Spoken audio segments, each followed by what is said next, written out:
Cheques Play. Let's do this.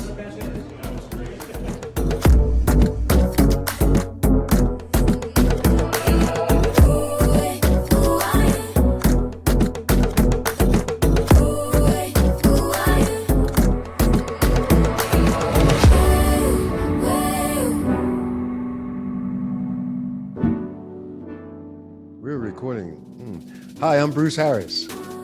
Aloha, I'm Hina Reed. Hello, I'm Miguel Mora, and welcome to Cheques Play. It's You my dance, birthday. you dance. Let's go. Been a while. It's my It's your birthday. birthday. My birthday. And I party. It's like my birthday. Birthday, so we're rejoicing today. Yeah. Yes. Party in the club, sipping in the bud. Party in the We could do happy birthday to you. Happy birthday to you. Happy birthday to Brucey. Happy birthday to you. And so many more. Thank you. Well, by the time that this airs, it won't be my birthday, but I will definitely still be partying. And I turned 66, y'all. I turned 66 today. 66. Own that decade. Own that decade, I say. I own it, baby. I own it. I ain't afraid. Shit. Okay. Yeah. So Yeah. anyway, everybody's doing good. Good to see everybody again. That last episode was amazing. This is episode number 18. Whew, already. Episode 18. Yes, we have Lisa Deery here. Lisa Deery. Take a pause, then say here because it sounds Deery here. Okay. Yeah. We could wait on that. We have it with us. Yes. But listen, I just got back from Atlantic City and back here in sunny Dominican Republic, Punta Cana, baby. Woohoo! Well, for me, it's been a really wonderful weekend and things like that for the past week because it was grandparents' weekend, but I'd make it grandparents' week. But I was able to spend time with every one of my grandchildren here in Las Vegas. And Wow. starting from Friday, had one for the like a grandparent stay at our little school on Friday, and then my grandson, and then we went into and watched my other grandson play football, and then we went into Saturday watching one of my granddaughters play volleyball, Nice. and then on Sunday welcomed one of my granddaughters home, and then spent the time with the rest of my grandchildren. So, it was an amazing weekend. That sounds amazing. Yeah, Sounds amazing. Miguel, how about you? I've been here at home, relaxing, working on some projects with Bruce, traveling a little bit within the country, back and forth to the city of Santo Domingo for taking care of some personal matters, and enjoying life here. Nice. Nice. Hard Rock International, the global gaming, entertainment, and hospitality company. Jim Allen, he said Monday it is spending over $100 million to give significant raises to 10,000 non-tipped workers, most of them in the U.S. So they're recognizing that the employees are doing a good job. So, and times are hard. Everybody's struggling to make ends meet. So that comes in very handy, and I'm sure that the employees appreciate the gesture. Well, they're almost like the modern day Steve Wynn. And Miguel, you know about how Steve Wynn was, you know what I mean? To take care of the employees. He took care of us in Atlantic City. He did many things that nobody has ever done. And we talk about the cars, we talk about the stock. I was a dealer and I had stock in the company. That was unheard of. Great. So listen, it says the raises, which included an immediate increase to a minimum starting salary of $18 to $21 an hour, are designed to help employees deal with the persistent inflation that's happening in the U.S. right now, and to help and retain top talent, lessening employee turnover. So some salary workers are even going to be receiving increases, merit raises up to 60%. 60%. In merit increase just for salary employees.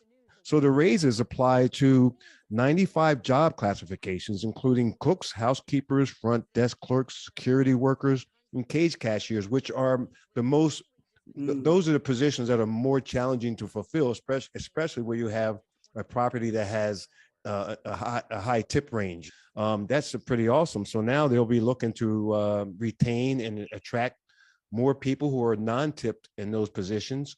because I think they have, don't quote me, like over 170 some positions right now. So that's pretty awesome. What a way to start off of our podcast. That's really great news. Sure is. Sure is. Yeah. Times right now where a lot of people are looking for jobs, and there are a lot of jobs right now, but there's a lot of people that don't want to go back to work. This will assist that people saying, okay, there is a good opportunity here that for me to make some extra money and go and work for a good company, because Hard Rock is a good company, and bring home more money. Yeah. Take care of their families. Yeah.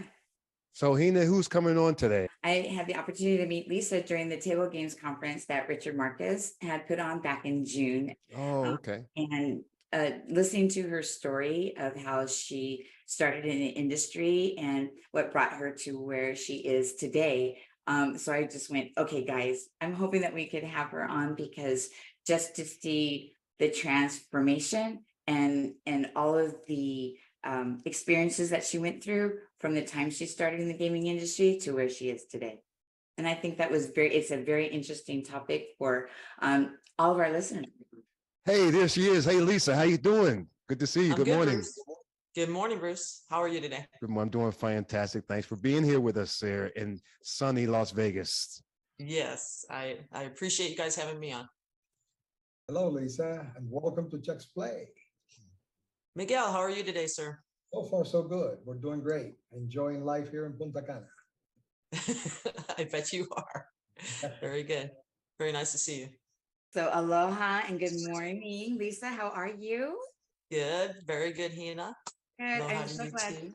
Yeah, I'm so glad that you are doing this podcast with us. Yes. Yeah, I'm so excited, especially after we had talked and said yes, you get to be on.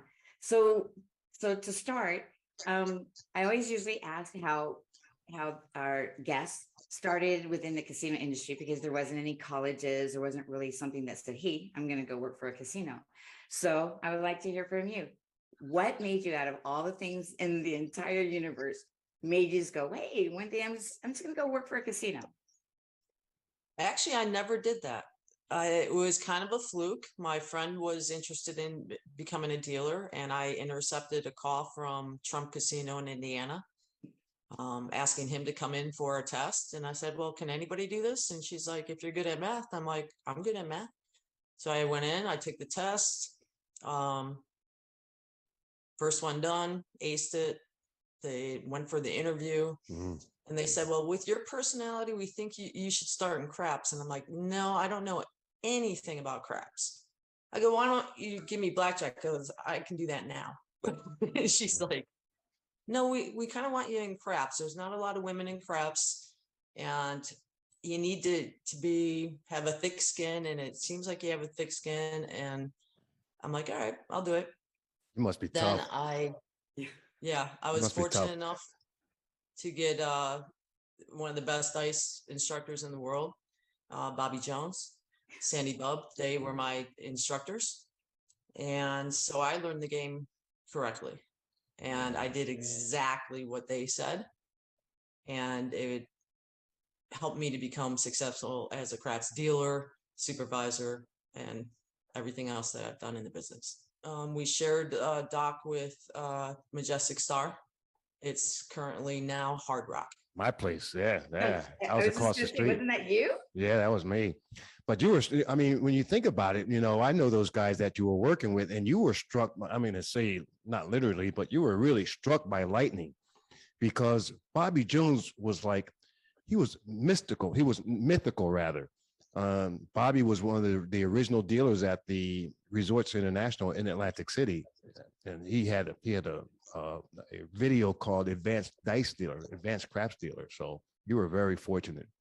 I was. I mean, he showed us stuff that just blew my mind at the time. And quite honestly, when I teach a dice class, I teach it exactly the way I was taught.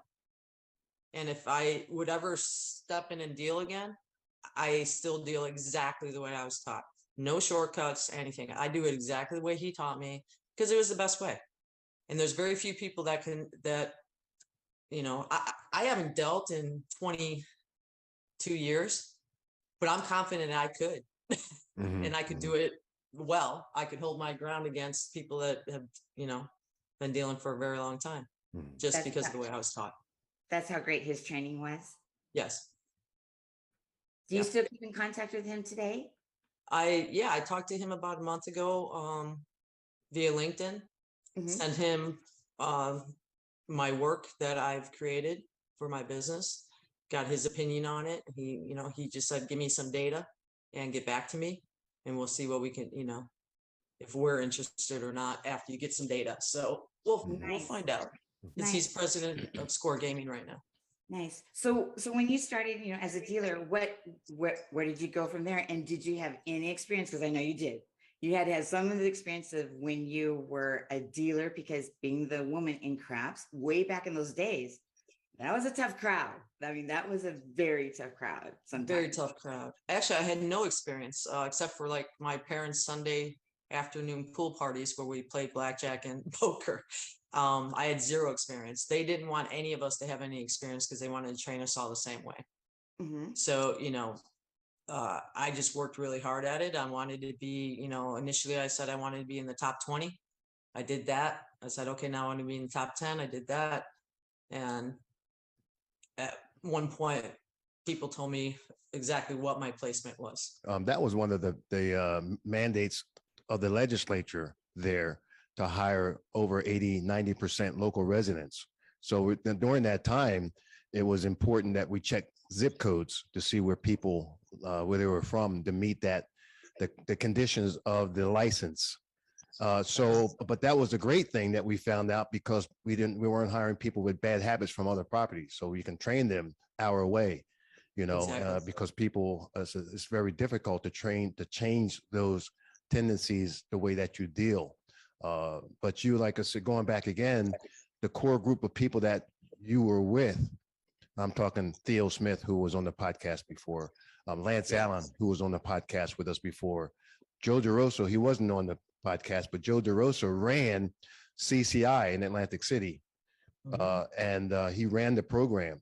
In fact, that we used to talk about, he used to brag about the curriculums, because Ivy Tech had to use them. He said they were the best curriculums, and we had to use them, but we didn't, because our curriculums from Harris we thought was the best anyway. But you were trained by the best, and more important, we came up, and Miguel as well came up in the culture or the generation where we were pushing people up, because when we came through, there was only 2 states that had legalized gaming, so nobody moved up unless Right. somebody died. Correct, yeah. So you were, like I said, you were struck by lightning. The person that was trained by me at Majestic, right, your neighbor, he's now the director of table games for Hard Rock. So he's been there forever. His name is Tom Gutierrez, who I'm very proud of. So I know, Very good. I know those guys are, Joe, he's very proud of you, and Bobby, he's a great guy. And when Lance and Theo see this episode, they're going to be saying, oh, there's Lisa. I remember Lisa. I saw Theo. He's one of the first people I saw when I came out here. I looked him up at Cosmo, every once in a while, because I don't go to Cosmo very often. But I think it's been 2 years since I've seen him. But him and we had a great relationship. He actually, funny story, he put me in my place, in Theo Smith His way. Yeah. Yeah, because I was at the beginning, all I did was deal craps, right? So he's like, we were at a pre-shift, and for some reason I was scheduled as an extra.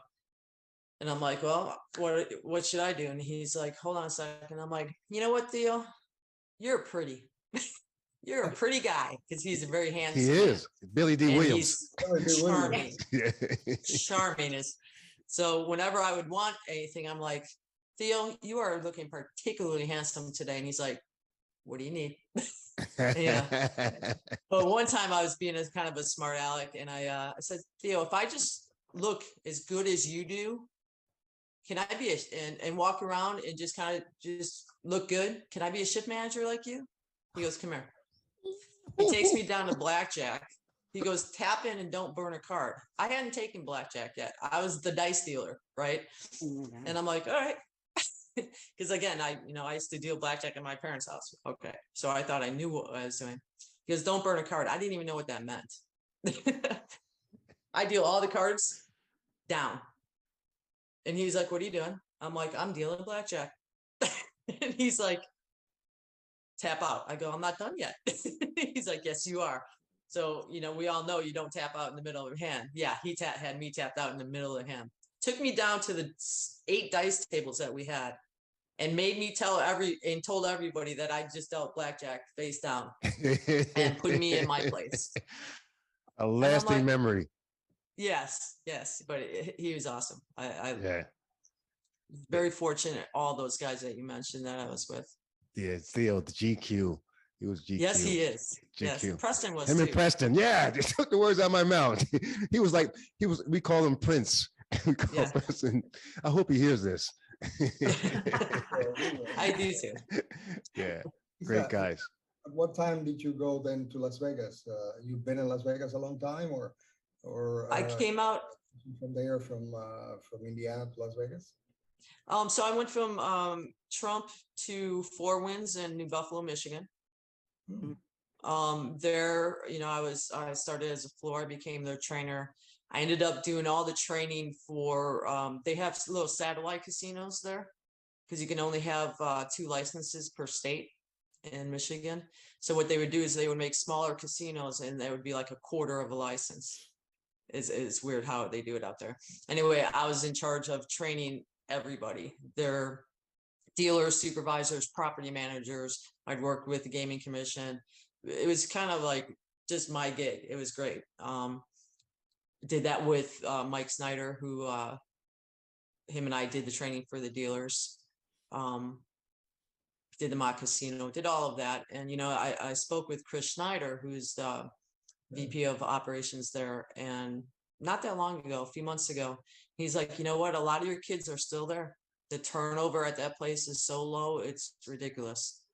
Because what's funny is I didn't actually go through any of the training process at that property. I didn't even apply at that property. Mm-hmm. I was given a job. I was in Florida and my friend called me and she goes, how long till you can get here? I just rented us a house at Miller Beach and you have a job at Four Winds. I'm like, I never even applied at Four Winds. And she's like, I did it for you when I was during my interview. Cool. And so you have a job. I'm like, yeah. All right. So I drove back and there you go. But that was a very successful property there. I remember that was coming when that was opening up Four Winds, and there's a lot of some people in upper management going through. But that property is beautiful. It was one of the best jobs I've ever had. Mm-hmm.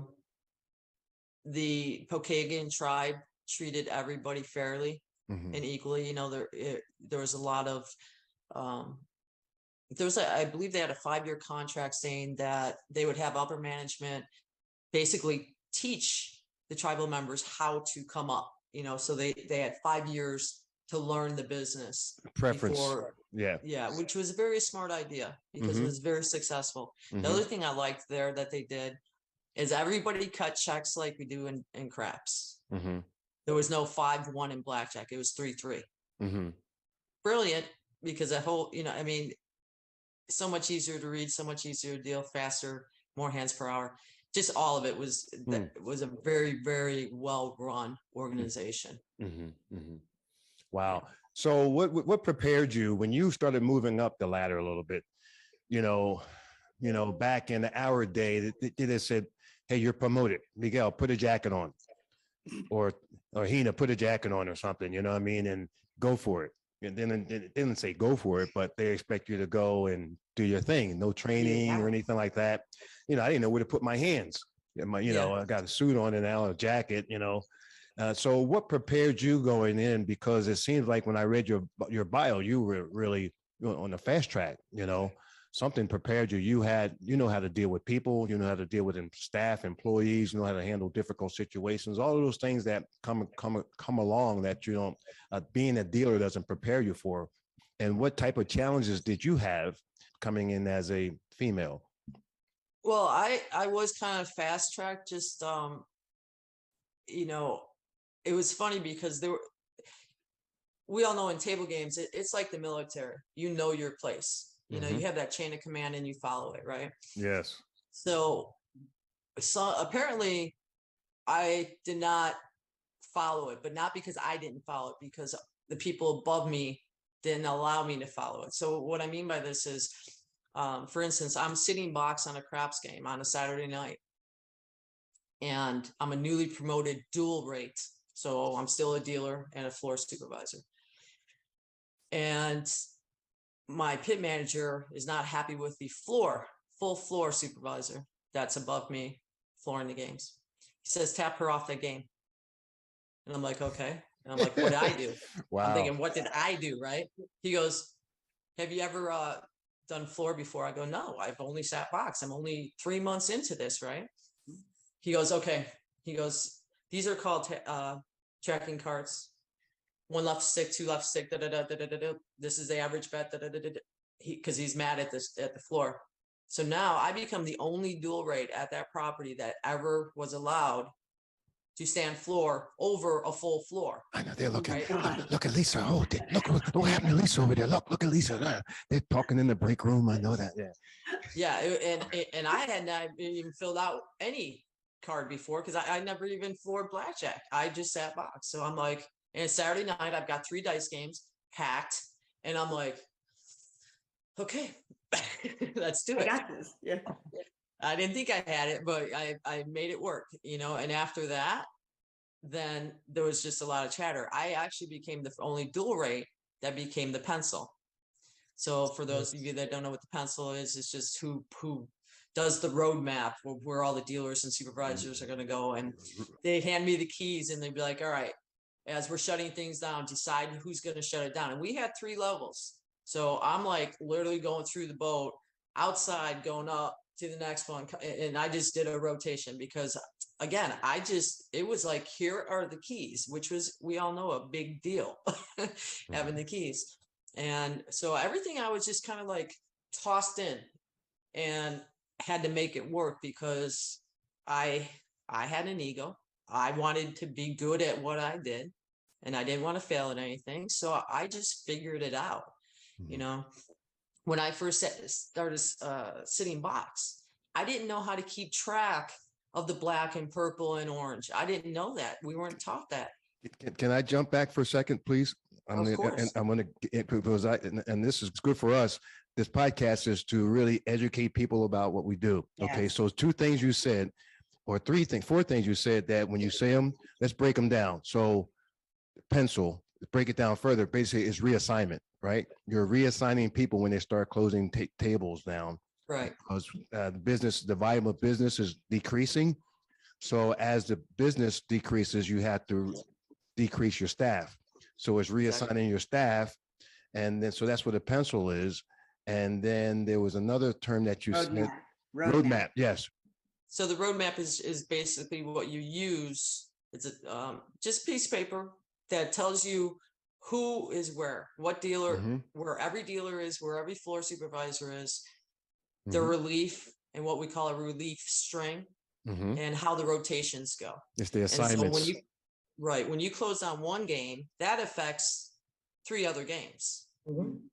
So, you know, you have to, you know, just rearrange everything. And then who goes home? What time did they start? Because you might have 3 or 4 different start times. You have to make sure the 6 o'clock goes before the 7 o'clock, before the 8. Yeah. So it's very granular because now each dealer works for 1 hour with a 20-minute break. So there's 3 tables. How do you get them all a break within an hour? So that relief person hits table 1, they're going for 20 minutes, they come back. Then that relief person goes to the next table, they're going for 20 minutes, they come back, and then they hit the next table. That dealer's going for 20 minutes, they come back. So that's a whole hour cycle. So that's what that is. And also you mentioned you didn't know what the black were, you didn't know what the purple were and orange. And now what are you talking about? So on a craps game, you have to know your bankroll. So your bankroll is all the chips that are in front of the box person. We had very big action out there. So we had stuff all over the place. So you have to know who has your black, who has your purple, who has this. There's a way of doing that. What are black? Black are $100 checks. There you go. Yeah. And a check is a chip, but a check has value. So in the business, we call them checks, anything Yep. that has value. Yeah. A chip does not have value. So a chip would be on a roulette table. You're going to have chips and checks on a roulette table, but on Yep. dice, they're checks. 500 is, we call them a Barney. They're purples. Barney. Everybody Yeah, I at that remember that. point I forgot goes that. different colors. So we had Yeah. pumpkins. We had orange for our thousands $1,000 and gray chips. for our fives. It's different, you know, 1000s Mhm. and up are different colors depending on the property. Yeah. Mm-hmm. But I So- remember that they Yep. would walk up and they'd be like, you know, what do you have in purple? And you're like, you had to know. Mhm. So I would take little lammers, little buy buttons and off buttons and everything, and I would make my little thing to. Oh, Well, okay. well, Okay. So- Okay. So for me, tell me what you just said. You created little, and he just started, no way. What did you create that all of a sudden made him that shock face and Miguel going, oh my God. And Yes. you were laughing. Because for me, I'm like, oh, that's brilliant. You did something that nobody taught you how to do. So you go, let's do it this way. Right? Egos. We had egos, right? Yeah. The ego was to do stuff in your head to show Yeah, that. but right here. She took the initiative in my eyes, you know, looking at, because I'm slots, I'm a slot world, right? I have been learning about tables recently and because of the products that are out these days, but because you took the initiative to say, I got to know this, right? Because I have to know exactly how much money is on there, right? So what was it that evidently you created something that these two just about fainted when you said that. So what So What is at that point, I was fresh. I was green. I'm a Right, green box right. person. I literally watch every payout. You know, I use the mirrors and I can just go back and forth and I Mhm. see everything, right? Mhm. But at the same time, I've got to know as they're paying out all this money, we might have 50,000 going out every roll. I've got to know and keep track of who has what, right? So Mhm. I would just take lammers what are and I those? would little buttons. Lammers are little buttons. It could be like a buy button. So I would make a buy button the black, and I would make a lay button you know what I mean? Ooh. And I knew at least on my side what was going on. You And had finally, somebody said something to me, and I got mad. And I said, "Well, you know what? If there's a better way of doing it, I wish somebody would teach me because nobody has taught me anything, right? I'm winging it." Yeah. And they're like, "There is a way." I'm Mhm. like, "Well, could you please tell me? That would be great because this is stupid. I know it's stupid, but it's the only way I can keep track of what's going on." And they're like, "Okay." So the next day they showed me the right way of doing it. Ever since, very easy. I'm like, "You So- little bastards. You made me suffer for 3 months." And Right. maybe they did that on purpose. I don't know. So because you two cringed, why did you two cringe at her initiative? No, just because it was stupid. I mean, devise It's her own okay to say that. system. She devised her own system, which is fine, but Yeah. you know, it's kind of tedious, and she's going to have a lot of lammers Mhm. laying out there in front. Mhm. it was very tedious. And you're gonna miss something. You're not watching something. That Exactly. means you're not watching the game because you're laying those lammers down. You gotta watch the game. Yeah. You gotta get your eyes going. And you know, we weren't. Listen, we didn't come from MIT. We didn't come from Harvard. You know, we barely had high school diplomas and stuff. Worked at McDonald's and things. So this was our way of boosting our egos to think that we were smart. You know, because that was considered weak, and we were a ball breaking culture. That you know, Yes. you would do something like that. You would say, and everybody would know. Oh, did you see such and such? Because you want to show that you can do that in your head. Absolutely. And we would have, especially on a dice game, if a game got blown out, we had on both sides of the table, the box person would be sitting in the middle. That's the person sitting low on the table, you know, watching the game. And so you have stacks of chips out on both sides. You have your white chips were $1 chips, red chips were $5 chips, you have green chips were $25 chips, black, red. They were in order. And the dealer will work out of those stacks. And when you put a stack out there of your starting with black, depending on how big the game was, if it's a huge game, you didn't even track black chips. But we would track these chips to know where they were going, what player had them. That's how you track the ratings. And the trick was as long as you knew who had the least amount, the difference would be where, you track the least amount on up. If this guy has 2 black chips, when the next guy has 10, they're not going to be getting a bunch of chips back and forth. They only got them because they colored up. They cashed the chips in and got bigger denominations for the smaller denominations. And so you knew whatever was left, if you're working 3 stacks of 60 grand, and if this guy's got 2 and this other guy's got 10, that's 12 black chips out there. And so that means there's another 48 4,800 chips out there.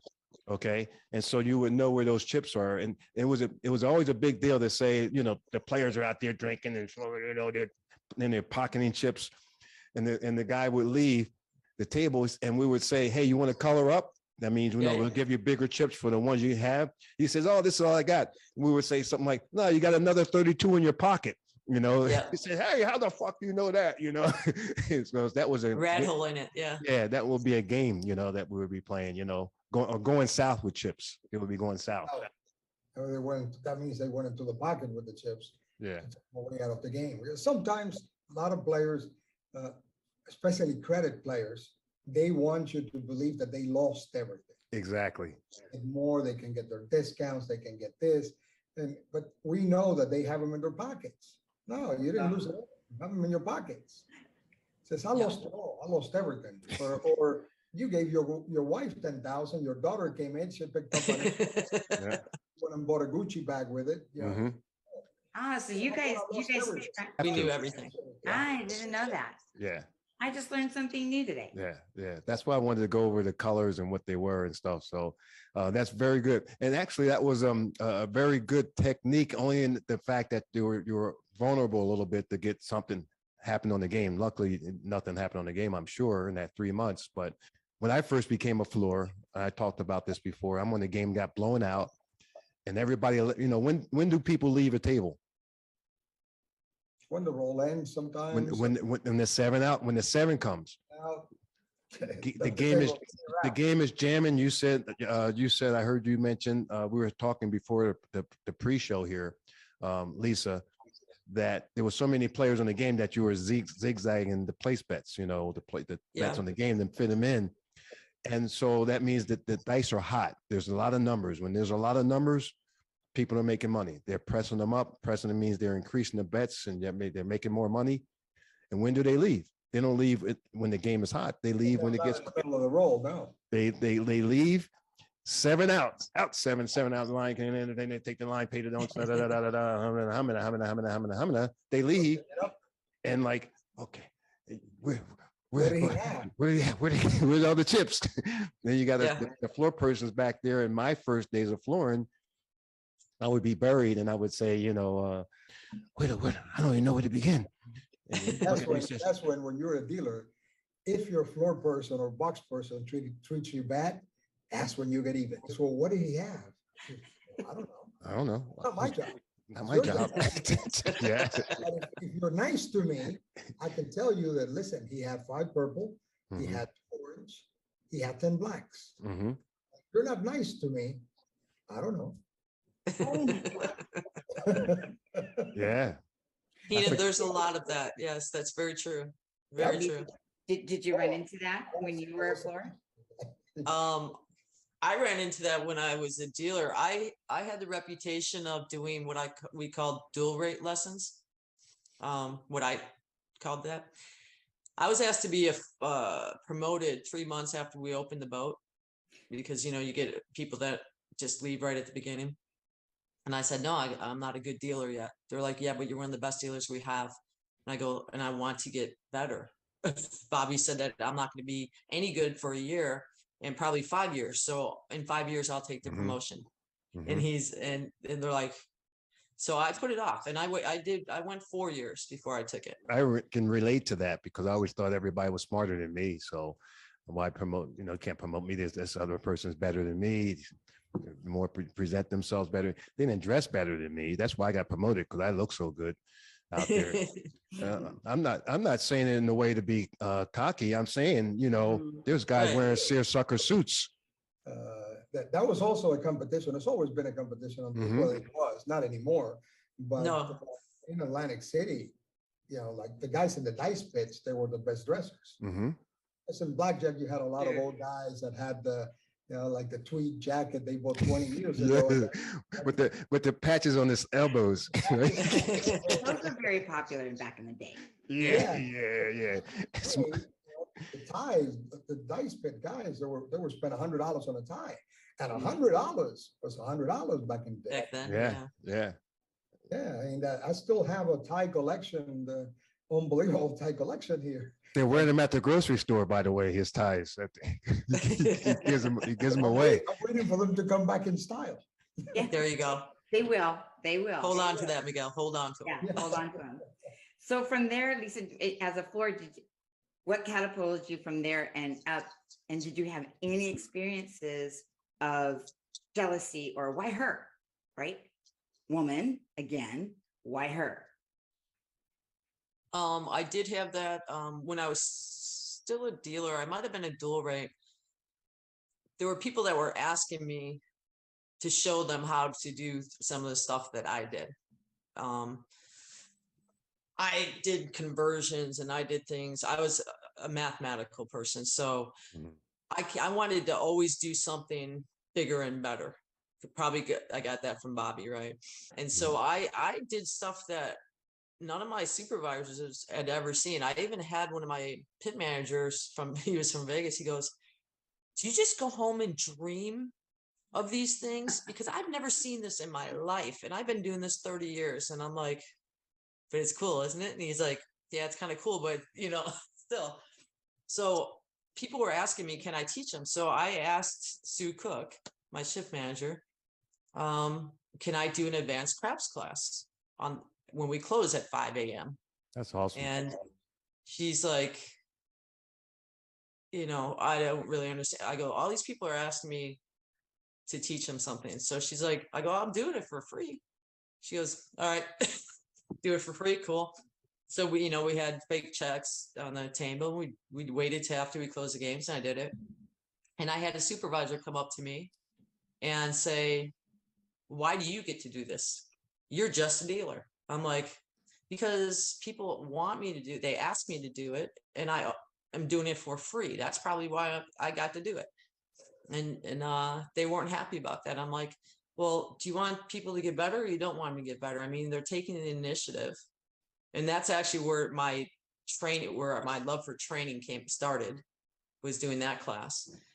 I ended up having to end that class prematurely because my brother passed. Sorry. And then I didn't go back to it. So then I had a few dark years there because my brother actually passed in the hospital my mom was at. We expected her to pass at that moment. Wow. And he had a surgery that went wrong. So my dad had to bring him there anyway, so he passed in 2000. Then we had September 11th in 2001. Then my mom passed in 2002. Then my dad had a brain aneurysm in 2003. Then I had a TBI 2003. So I had a few years there that went dark for me, so, and I don't even recall some of it because the knock to the head was, I've recovered, but there's still some patches that aren't there. But yeah, I mean, as far as did I earn when I was promoted? Yes, I did. I think people respected that I waited, because a lot of people that didn't wait, they were not respected. And they became egotistical. I'm a dual right now. I'm a floor now. Got juiced in. But you're not any good at dealing. So, I mean, if you're not better than who you're supervising, how are you going to be good? Teach them. You can't teach them. Right. Right. And that is something that we all seen happen in the business. There are people that get pushed. Like in your case, you got pushed, but you were good at it. That is not the norm sometimes. A lot of people get pushed because they're somebody's friend, and then you end up with somebody that is at a higher level position that doesn't know what he's doing, can't teach, and gets mad when somebody below him that is better comes up and can cope with it. You know? Right. And that's especially how it is now. It's amazing to me. I mean, I remember I'm not going to say what property, but I remember being in the office 3 times a week, pretty regularly. And my shift manager saying, we're going back and forth. And he's like, don't you think you could have, handled that a little bit better or differently? I'm like, no.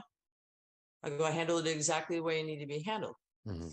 Well, do you have to correct the dealers on the table? Can't you wait till they get off the game? I go, and let them do it wrong for 40 minutes on base?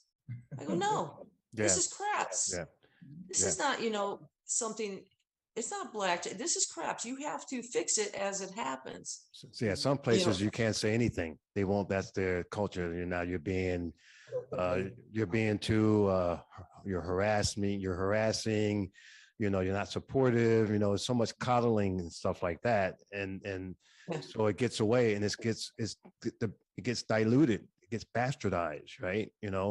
And that's the thing when Miguel was just talking about being promoted without having the experience. There's no way of teaching because you've never seen it. You've never seen the action. You don't know how to handle it. When the guys came and they dealt, and guys and girls, when I say guys, I'm talking ladies too. That's just the way I speak. Yes. But so when guys came up through the industry and that put the time in, or they were immersed in heavy action, you could see a whole lot in a short period of time too. It didn't mean in years, because somebody would say, I've been dealing for 20 years. That don't mean anything. You could have been dealing wrong for 20 years. Could have been at a big table for 20 years. Right. That's funny. No, that's funny you said that, Bruce, because actually when I came out to Vegas, I had a craps dealer say, I've been doing this for 20 years. And I said the exact same thing. You've been doing it wrong for 20 years. Yep. And then I proceeded to tap him off the game, sit box for me. And I said, I'm going to show you what you do. Can you follow that? He did. And I go, now let me show you what I want. Yeah. And can you follow me? Which one can you follow sitting there? Yeah. He goes, I can't see what I go, do you understand now? And that's what it took, because everybody was so hard-headed, that they've been doing it for so long. He's one of the guys that they found in Lake Mead recently too, by the way. So well, it's a teaching moment. It's a teaching moment. And there are times that you have to be very black and white sometimes, and I'm kind of getting tired of everybody goes, oh, I've been doing this for, so many years, because that's what happens to me. I'm a baby in the industry. I started in 1999 to 2000 when the world was going to end. Right. So, and of course everybody goes, oh yeah, I've been here for years. I said, so very much similar to you. It's like, yeah, but you've also been doing it this way.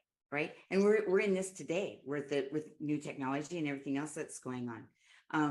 When you were coming up through the ranks and seeing all of these things that were, you could do better, or that could enhance just their processes to make their life, that they're working smarter versus harder. Mm-hmm. Did you see a lot of things in your mind going, I think I could do something that makes it easier and work smarter versus harder along your career? So as you were training, I think you also probably came up with, hey, we could probably do it this way. Am I kind of in the right direction of yeah, 100%.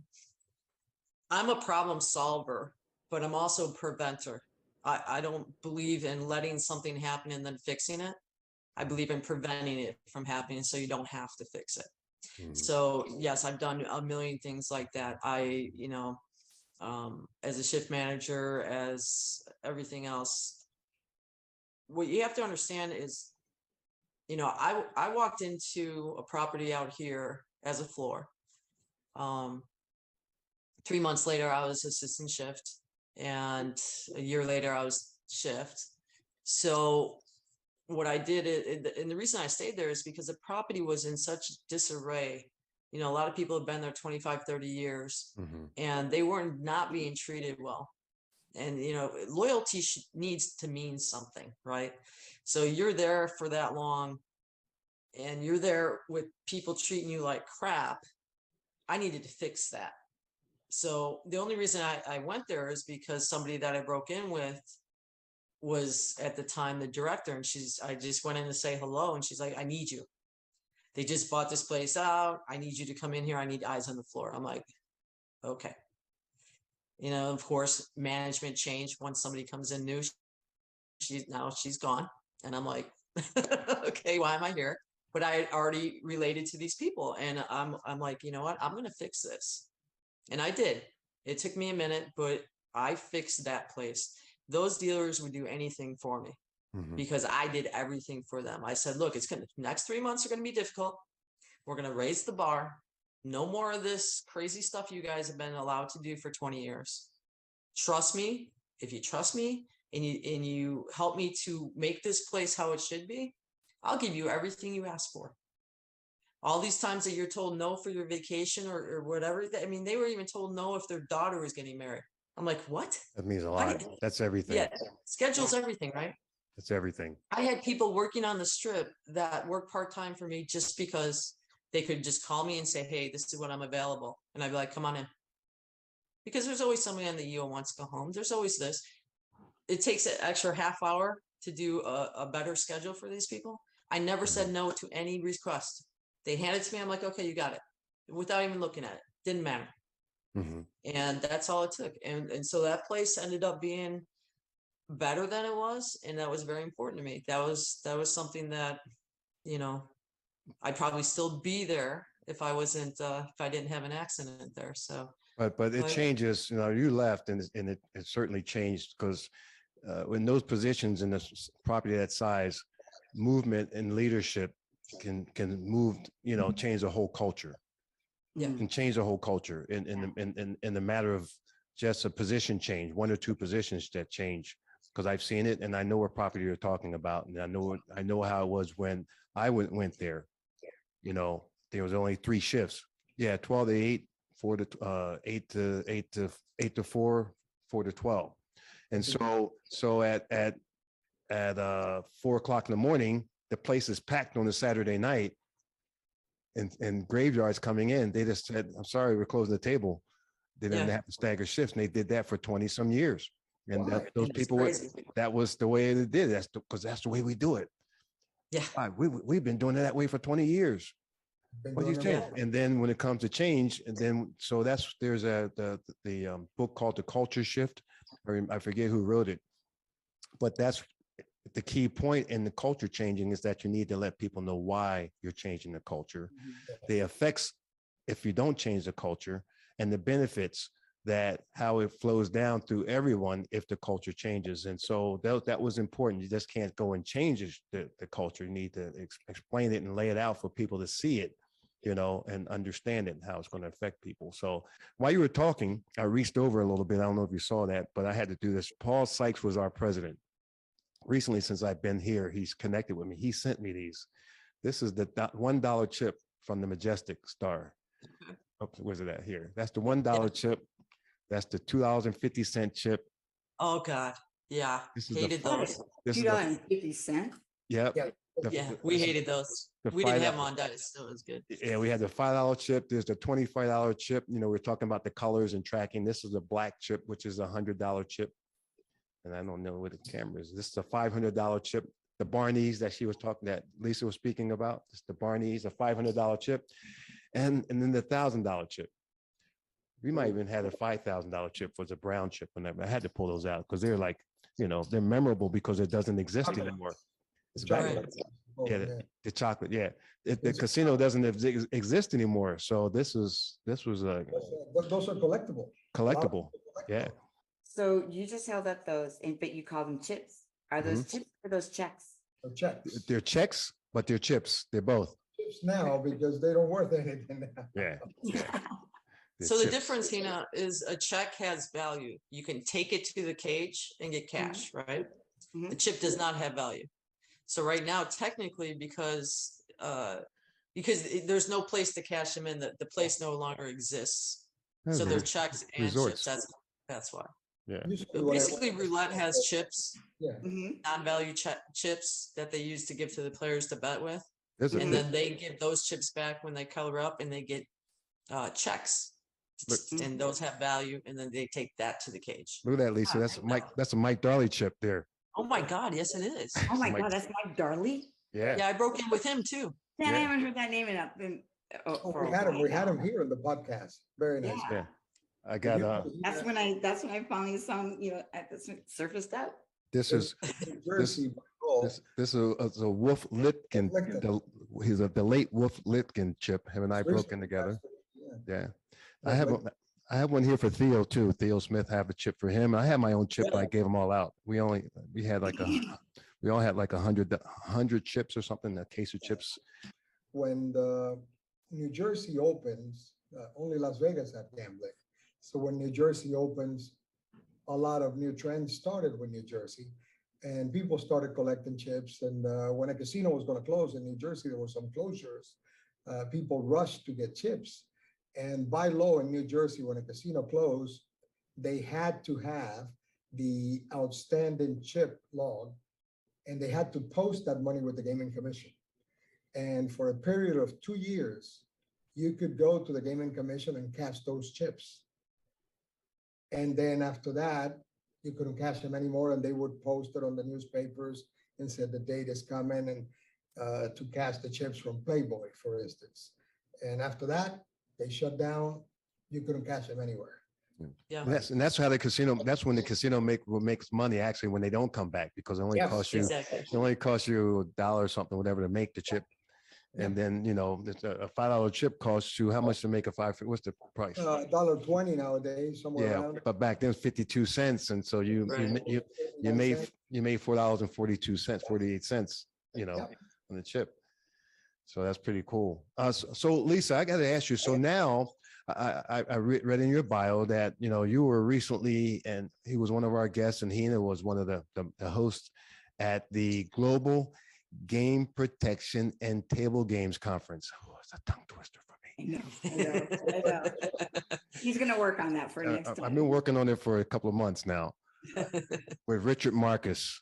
Okay. And so you participated in that. So what was your product? I heard a little bit about it. So you can tell us about it a little bit. Well, before she does, tell me, because you had been sitting there during your tenure as within table games, something had to go, I think we can do this, or some customer, and you go, oh my gosh, she's trying to learn, and yeah. Yeah. So, because I shy away from table games because I don't know and I don't understand it. But if somebody would take the time to explain to me, because I don't want to go to class, right? But if somebody would, but I know some dealers are like, oh my gosh, just do you want to bet? Do you want to bet? But put it down. I'm like, yeah, okay, right. So, what made you go from the gaming operations side to now the vendor side? Something happened. A lot of things actually.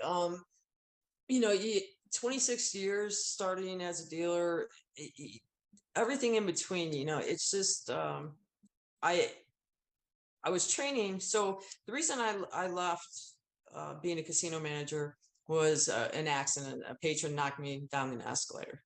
Okay. So, the insurance company, all that, after a long time, they wouldn't let anybody, really check me out, and they weren't listening to the one doctor at all. And they had to replace me.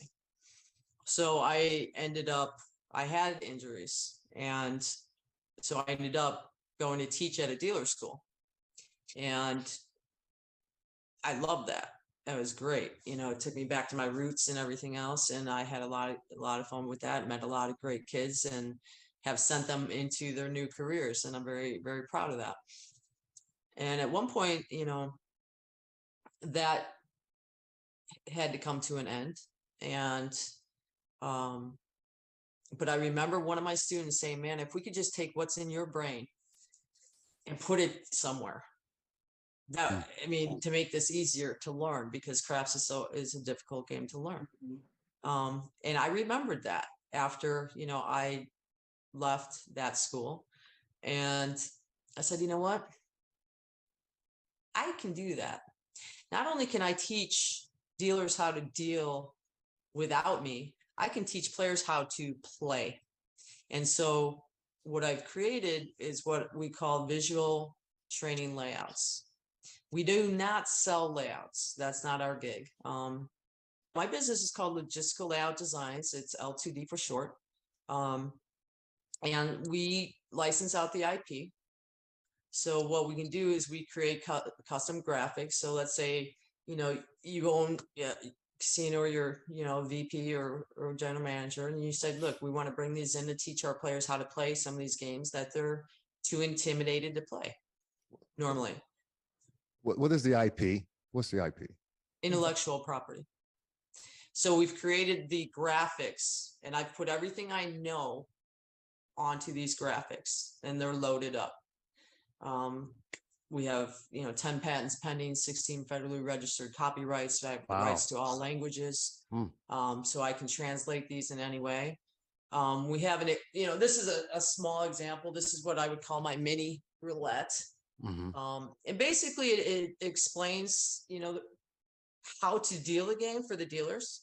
And then it also, for the player side, there would be a lot less information on there because we don't want to overwhelm them. But it would be right onto the existing layouts. So let's say you say, I want to teach my players how to play craps, because I always see these group of guys that walk up to the table, and you got that one guy, he's like, I'm going to teach you guys how to play right now, right? And they watch for 10 minutes, they're like, I don't get it. And they walk away. Well, you just lost those customers. Yeah. Yeah. Why not have them engage, right? So now they walk up to the one that has my information on it, and they're like, oh, it tells me right here on the pass line, on the come out roll, 7-11, you win, 2-3, 12, I lose. At least I understand it. Now it takes me to the don't pass, and it teaches me what wins and what loses. What are the proper bets? What's the right way to make the lays? How the field works. Every single part of the game has an explanation. We have a glossary of terms. We have a section of what's a valid roll and what's a no roll situation. So you don't have all these, disputes on, oh, well, yesterday they did it like this, and today, or this shift does it like this, and this shift does. No, it puts everybody on the same page, because let's say you're the director and you're the one that's going to sit down with me and say, okay, we want this, this, this, this. Oh, take that one little sentence out. I take it out. And we make a custom design. They use their own layout company to print, because they already have the dimensions. They already know what the side bets are.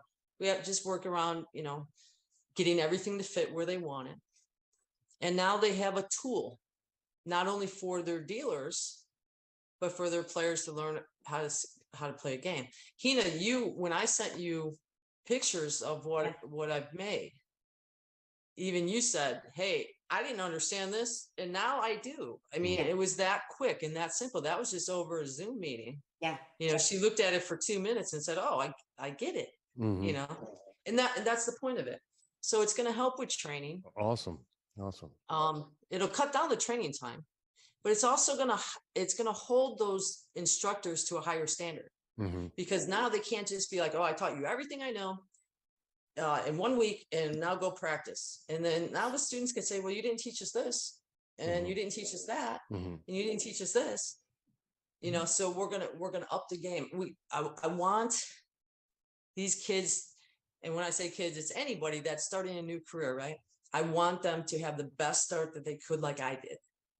So I've taken everything that, from a dealer to a supervisor to a shift manager to a trainer to a player, put it all together and put it down on 2 different versions, one for the players, one for the dealers. And I'm hoping to up the standard. That's fantastic.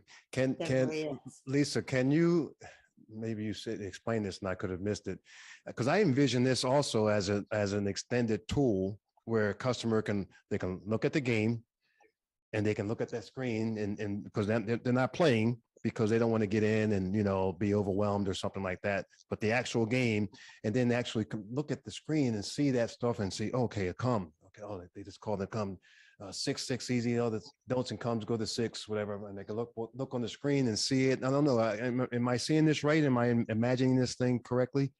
No, we actually print it onto the layout. That I know, but I'm saying an extended version of that to be digital, where you can look at it on the screen, not just on the table, because the table's crowded. You got people around it. But I'm a spectator and I can't see the layout, but I can look on the screen and see it. Yeah, absolutely. So they when they're purchasing the licensing rights, they can use it any way they want. This can even be used in surveillance. Ooh, Exactly the way you're saying. Yeah. Put it right on the screen, because we all know, surveillance. If you haven't dealt and most people haven't in surveillance. How are you going to know what every proper procedures and everything of the game are? You're just looking at a manual and hoping that you understand it, right? Now you can put those graphics on there, and they can say, okay, you got a $25 horn eye 12, ace deuce rolls. I don't know what that is. Okay, well, guess what? I have the keys to all the prop bets on there. Nice. So now they can just zoom in on that, and they're like, okay, you got 2 times the bet plus a fifth. Fine. Cool. I know it's 55. What's the key? What's the key? If I want to win $20 behind every number on the come out roll, what's the key for that? I do know the key. I did too. I need 194. 194. What was it? It's a 3% or something like. It's a percent and something. You take them. No, I know a different one. I forget what it is now, but that was. No, it's funny that you said that one, because when I taught, I'm like, all right, you have 1 question for homework. They're like, 1? I'm like, yeah. So I'd be like, write this number down. I'd be like 40, 60, 70, whatever. And I'm like, I want to win that behind every number. I want to know how much you need. The player gives you $500 chip. Do you give them change? How much is the total? What's the change? Or how much do they owe you? I like you. And then 1 question, it would just drive them crazy. Okay, what's the key for the heart for the heart weights for the 9 to 1? What's the key for that? 9 times 49. You have $45 Add a bet. 0 and take away the bet. There you go. High five. The bet, yeah. High five. now I understood that when she said it. When you went, yeah. Add the 0 minus the bet. Yeah. Yeah. My other 1 question for my kids were, okay, I'm going to give you 1 homework question. And I'm like, a $5 crap, 12 split, and the 12 hits, what's it pay? And they're like, oh, it's only a $5 bet. I'm like, oh, no, take it home and think about it. And they'd all come back and they'd all give me the wrong answer. And they're like, and I remember somebody doing that to me. And I'm like, what's the key? They're like, there is no key. I go, I'll make a key. And I made a key when I was a dealer. And I came back and I showed him. He's like, how do you do that? I'm like, because I just figured it out. I mean, it's math. You can make something out of math, out of anything, right? So yeah, everybody's like, they laugh. They're like, you give them 1 question for homework? I'm like, yep, but it's a good one. The dice table. I did this one here in Punta Cana here. 120 each on the 6 and 8, going to 180 each. That was, I love that one. Nobody knows that one. I'm a press pro. My kids I've done videos of my presses. Wait, hold on. So what is the answer to Bruce? That's what I'm going to take. Nobody gets it. Nobody gets it. No, I know they get it, but they don't get it my way. Go ahead. Okay, I know what you're going to say. 120 each to 180 each. I got to think of it myself, but go ahead. 120 what? They're going to get 20 change. 100, it's just like 12. Yes. It's just like 12 going to 18. It's the same concept, same move, same press. No. You take one red chip, you cut out 3 green chips, put the red chip on top of it, size into it. So now there's 4 greens on one side. You take that green chip, you toss it to the player and say, drop me a nickel. You just gave him 20 change, right? Yeah. Now you got your 2 caps right there. You got an 80 and 80. You stick it right on top of your bet. 120 and 120. So you got 4 red chips on this one, 4 red chips on this one, right?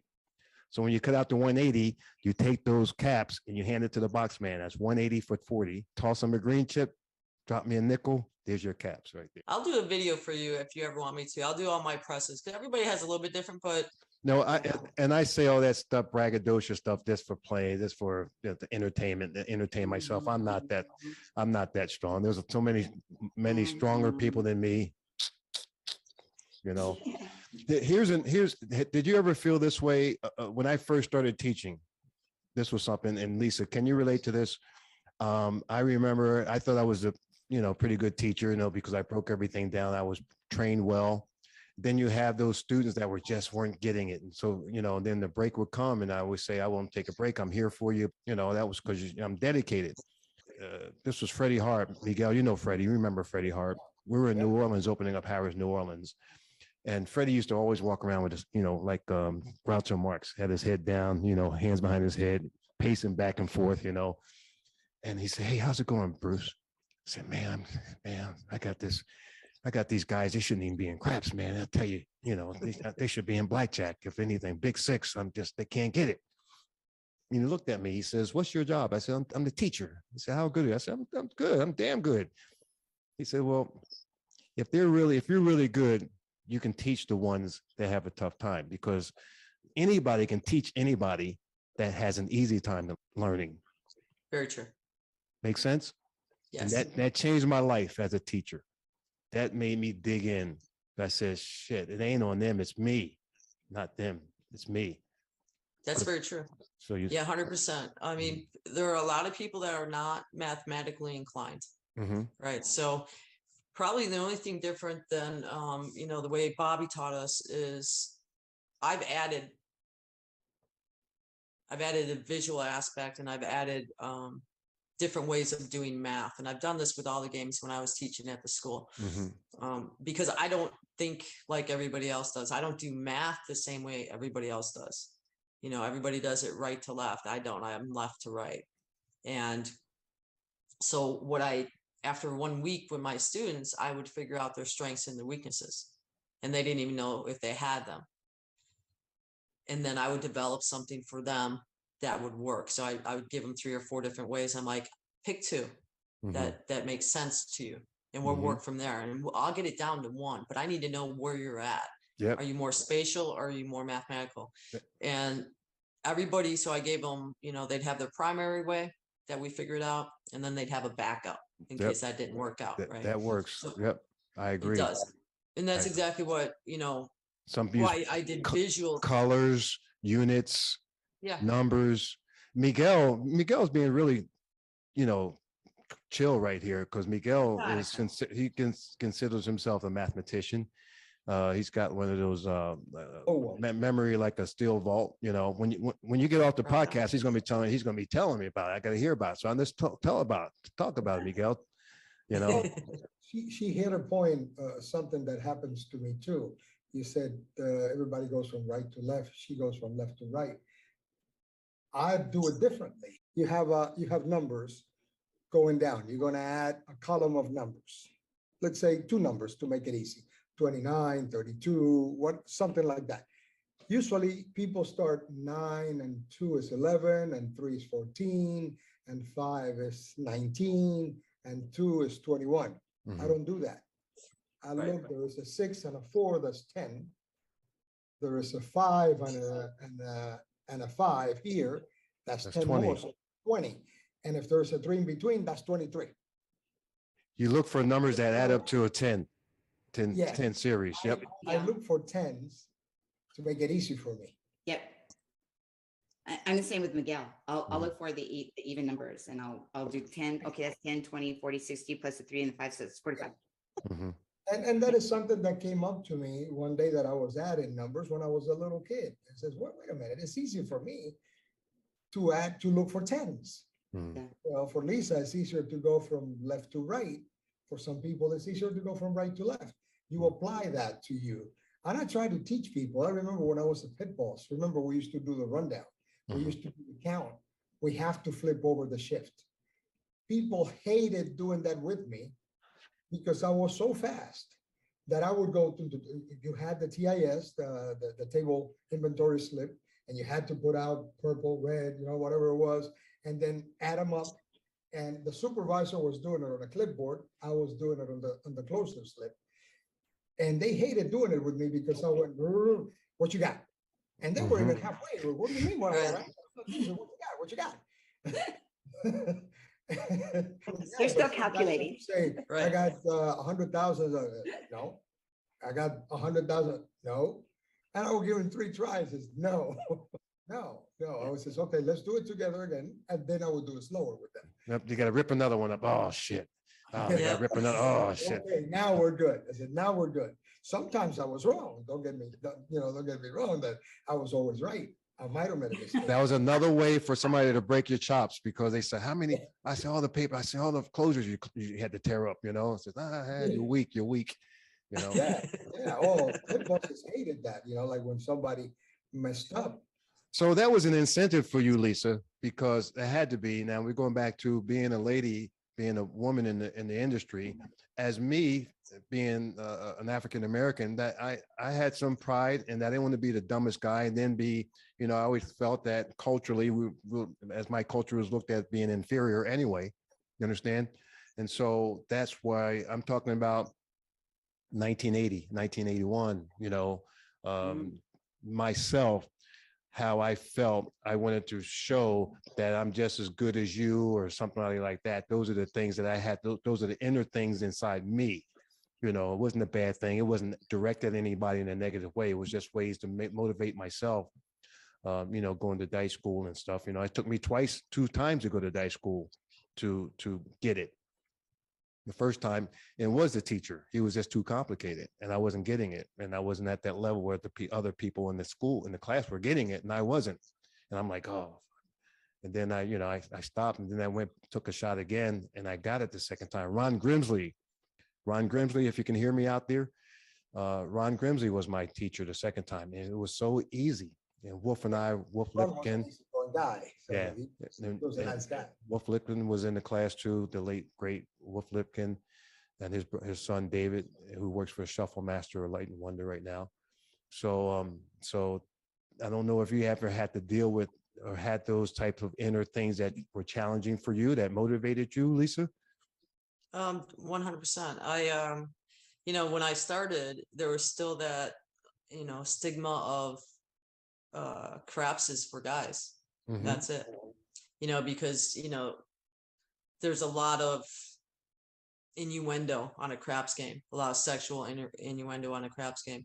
And they didn't think that women should play or deal, And so I remember being told that, like, you guys are all terrible. You're women. You shouldn't even be here. And I remember about a year and a half after I started, I'm like, so which one of you guys want to tap in over here and deal against me? Because I'm just a girl and I want to see how good you are. Right. So anytime they would get a little snippy or a little stupid, it was very easy to put them in their place at that time. At one point there was physical contact in the pit. There's a lot of physical contact, and the guys would get kidney punches and girls would get kicked in the calf, or you know what I mean, and sworn at all the time, and you never looked off your game, so you just took it, right? And I got hit once, and it would never happen again, because that was the only time in my life I ever looked off my game. It was a male, and I said, if you ever, let me be careful how I say this. Say it and he'll bleep it. No, say it. Say it. Say it. I'm trying to keep it clean, but it's okay. No, be yourself. I said, if you ever fucking touch me again, I will put down my badge, lose my job, turn off this game, and kick your ass. Don't ever fucking touch me or anybody on my crew again. And it never happened again. And that's kind of where I made my chops. I think right there. You broke because somebody's chops. I would have done it right there and then. I had a gentleman who called me the C word. I mean, he just flat out just went, you. I said, excuse me, that is Miss college. You are not a first name. Was that you were a college graduate? That he was calling you a college graduate? Yeah. When he used that C word, I said, excuse me, sir, we are not on a first name basis. That goes Miss. Miss, and I just want to let you know, I carry that title very, very proudly. If you get my name, how can I help you? And I took out the employee that he was yelling at, and I said, Miss C is here to help you. How can I help you?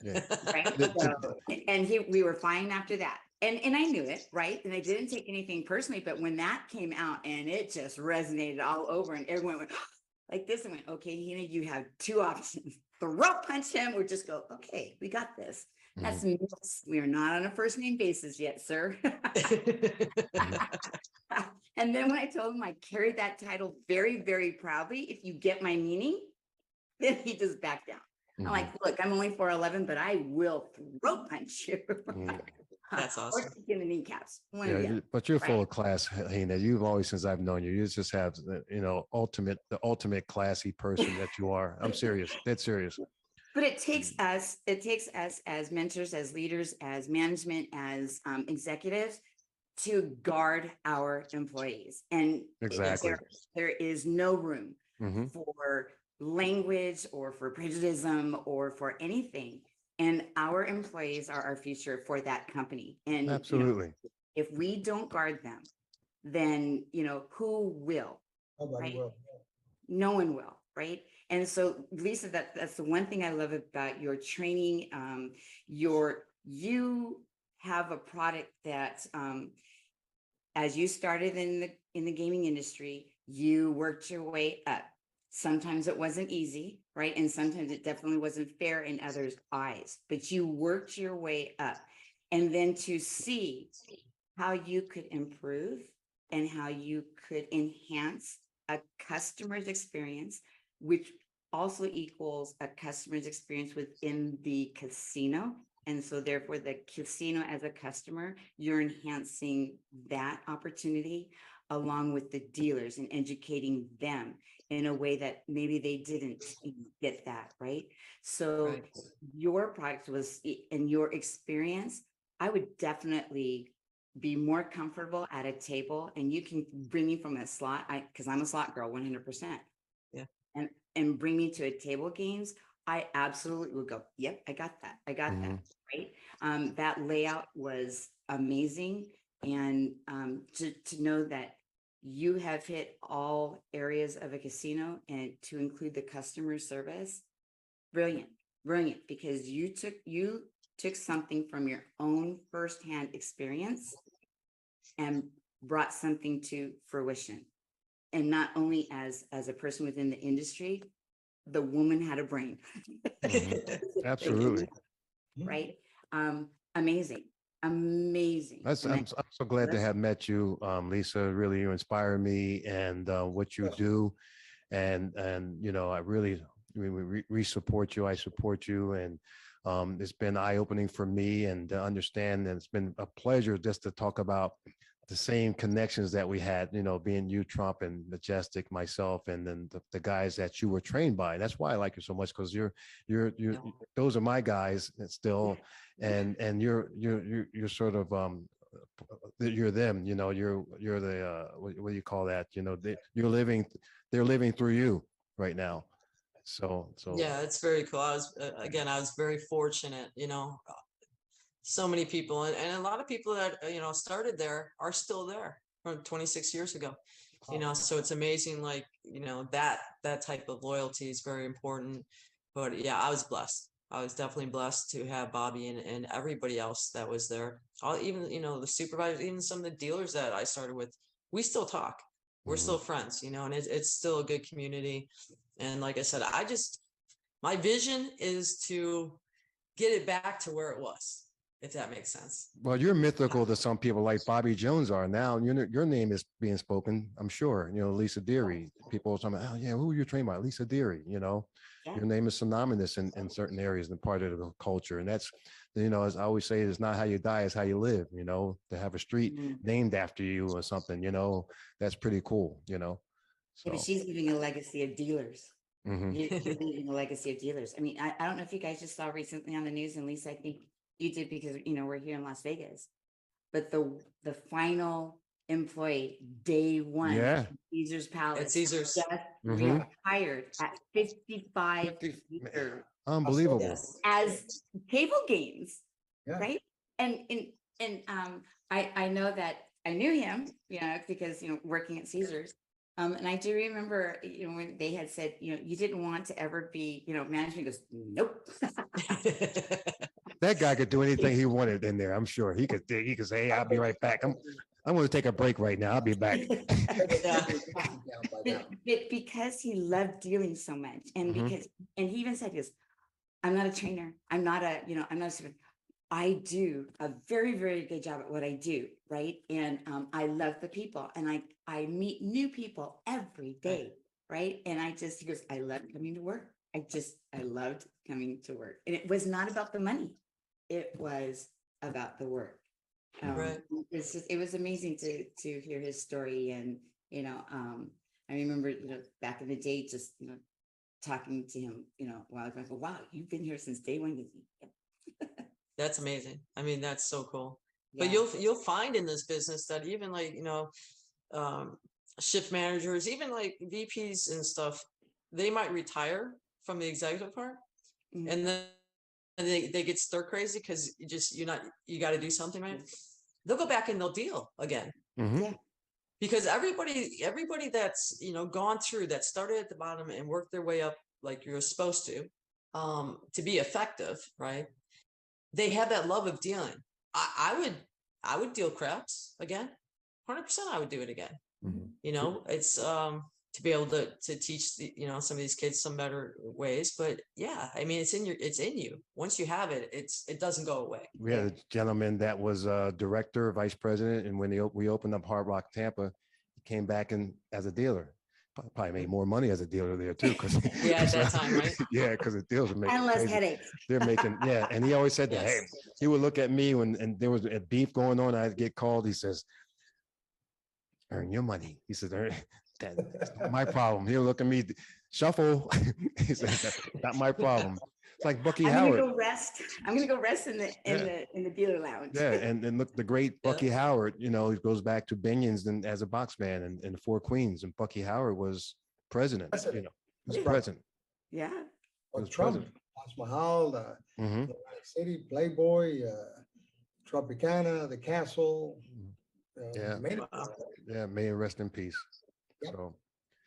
So Lisa, I tell you what, we can't thank you enough for spending some time with us. I hope that you enjoyed this a Right. little bit, because we thoroughly enjoyed it, and I can see by our expressions and everything that we were excited to talk with you and and gain another connection.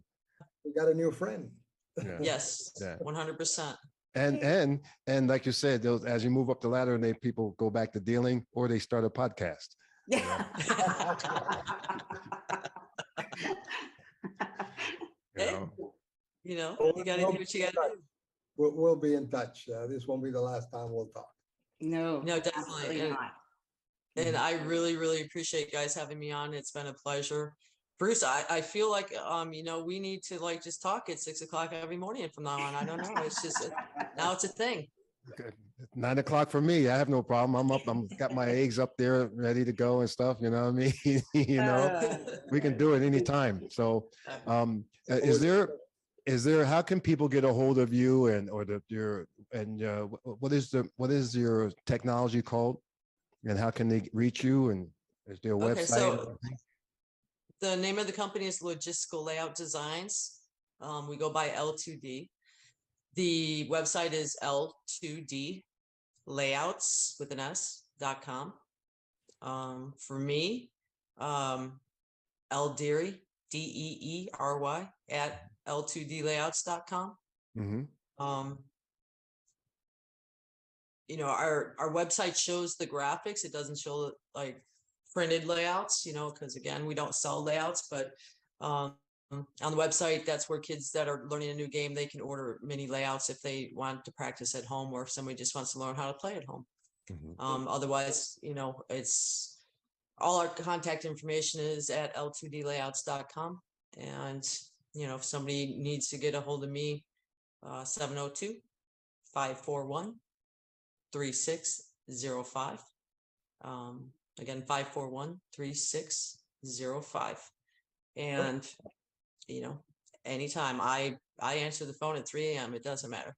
It goes off, I'm on it. We did too. Lisa, it's been a pleasure, and I'm so glad I got to know you at the conference. Yes. Lisa was so kind enough to do a raffle during that conference, so we did it during lunchtime.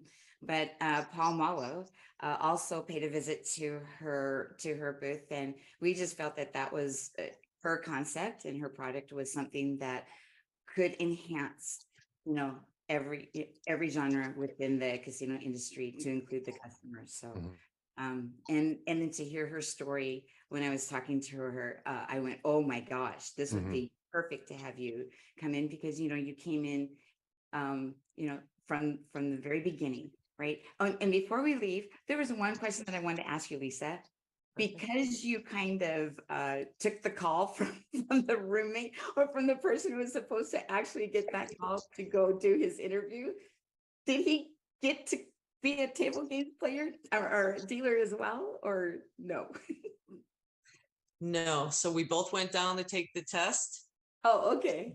Okay. And Yeah. at that time they said, okay, so anybody that has any experience or has already gone to dealer school, raise your hand. And everybody's like, whoever did, and they're like, okay, I'm sorry, you guys all have to leave. Because they wanted to train us. Nice. We opened that property with 450 brand new dealers, green as green. And my first dice game, my first day was a $25 dice game, and I didn't pick up my head for 8 hours until they're like, okay, new shift. I'm like, okay. My eyes. You'll never forget that day. Yeah. No. Well, it was a pleasure. I am so glad that you said yes to the podcast, Lisa. And I know that we're going to be, we're going to be connected from the day that I met you to retirement for me. All right. Sounds good. And it's been great meeting you, Bruce, and you, Miguel. And yeah, I Likewise. would like to stay in touch with you guys. You guys are awesome. Definitely. We're going to reconnect after this. Okay, sounds good. Okay. I mean that. No, seriously. Lisa, have a fabulous aloha day. Have a great day, you guys. Stay safe too. with that hurricane, okay? Yeah, thanks. Thank you, Lisa. You're great. You're a great person. Yeah. I dig you. You're cool. Yeah. Oh my God. Did you love her or what? She was great. She was She was great. a very nice person, a lot of knowledge. Very great. Yep. Yeah. I really dug talking to her because it brought back memories. You see, I went and grabbed the Yeah. chips. That was She mentioned a lot of people that we all know Mhm. back in Atlantic City. and Yeah. other places. So what's Yeah. interesting is that she worked hard and she got into that was interesting to me that she really got into the mathematical part because you don't see that often. I don't Yeah. see that. I mean, we all were kind of into the math of it. We want to learn keys and things, but that was her major focus. yeah, The presses and Keena, when we say presses, it's mechanical.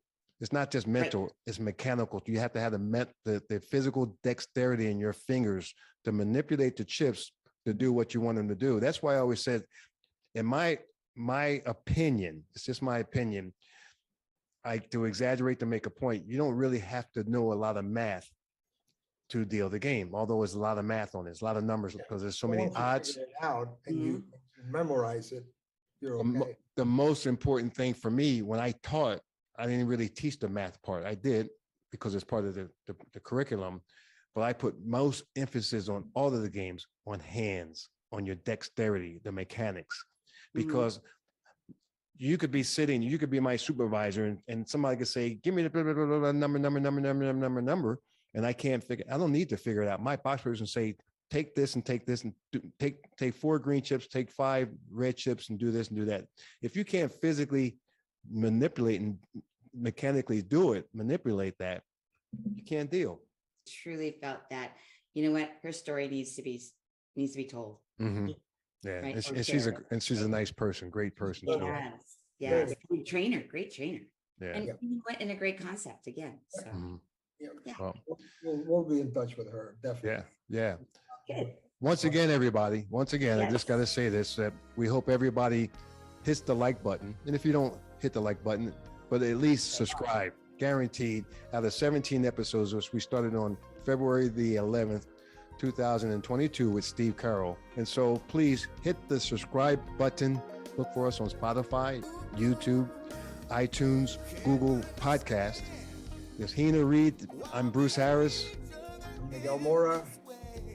So have a fabulous aloha day, everyone. Thanks so much. Cheques Play. Let's do it. Cheques Play, let's do it. Aloha, everyone. Adios. Thank you, Lisa Deery. We have our love, and no matter how we say it, oh,